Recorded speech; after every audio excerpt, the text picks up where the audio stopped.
example. What 1 Timothy 4:12 teaches us about leadership in life and business. Let's start with a story. Imagine a young leader in a growing startup. She's driven, bright, and full of vision. But every time she speaks in meetings, the room stiffens.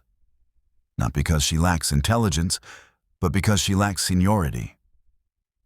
The unspoken narrative? Let's wait for someone more seasoned.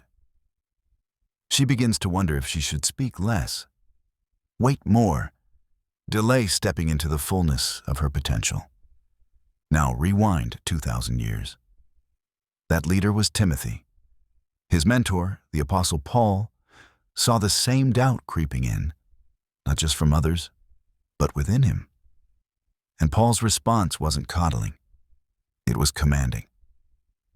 Don't let anyone look down on you because you are young, but set an example for the believers in speech, in conduct, in love, in faith, and in purity. Component placement 1 Timothy 4:12. This isn't just advice for young pastors. It's a blueprint for how to lead when the world says you're not ready. Whether you're a fresh entrepreneur, a team lead doubting your authority, or someone stepping into influence later in life, this verse cuts through the noise. Let's break it down, not just spiritually, not just professionally, but at the deepest level of what it means to lead with integrity and vision. The weight of feeling not enough. We've all been there, too young, too old, too inexperienced, too overqualified, too invisible, too overlooked. That's the emotional tension buried in this verse. Paul knew that leadership doesn't always come with applause. Sometimes it comes with silence, skepticism, side eyes. And in those moments, it's easy to shrink back. It's easy to believe that we need permission to be powerful. But here's the truth. God's calling is louder than culture's approval. Paul isn't telling Timothy to argue for his place at the table. He's telling him to live in a way that the table turns toward him. Set the tone.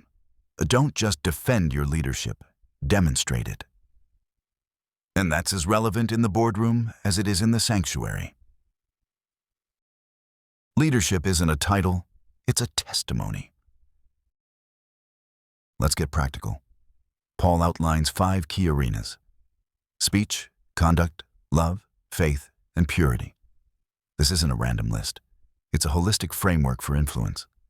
Let's translate it into today's marketplace. Speech. Are your words building trust or burning bridges? Communication is your currency. Use it with precision. Conduct. How do you show up when no one's watching?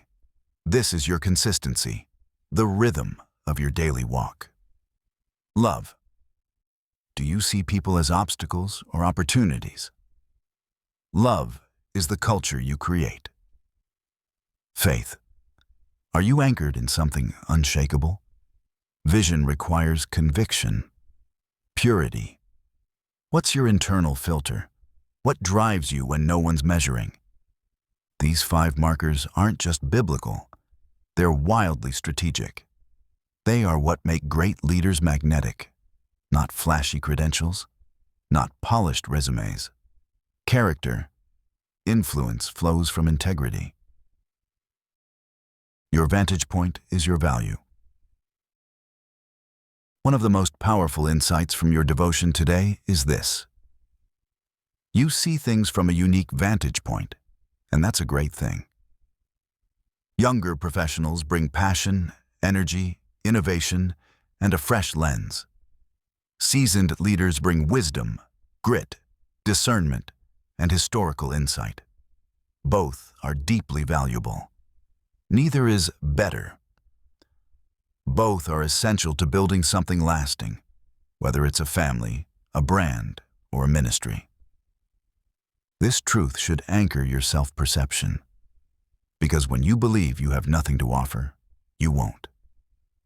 But when you realize that your vantage point was strategically placed by God, you stop comparing and start contributing. You lead from confidence, not competition. The Gospel of Example.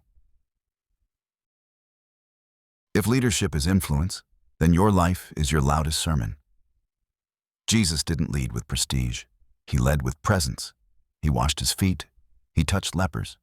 He saw people that no one else noticed. And in doing so, he showed us the way you live matters more than the title you hold. So when Paul says, set an example, he's reminding us that leadership starts where we are, before we're noticed, before we're praised. Your example is your evidence. It's how people encounter the kingdom through your conduct. This is not about perfection, it's about presence. What to internalize as you lead.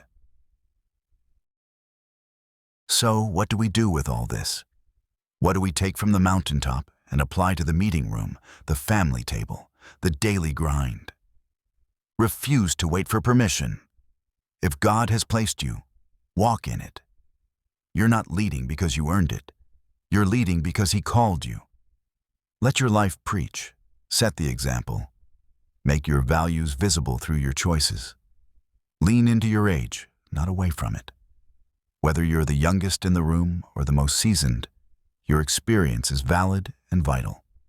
Lead with all 5 tools: speech, conduct, love, faith, purity. Audit them regularly. Adjust them intentionally. Be willing to grow in the shadows. The most powerful influence often begins in obscurity. Don't despise your hidden season. Prepare for it. Final word. You are the example. Let this sentence land deep.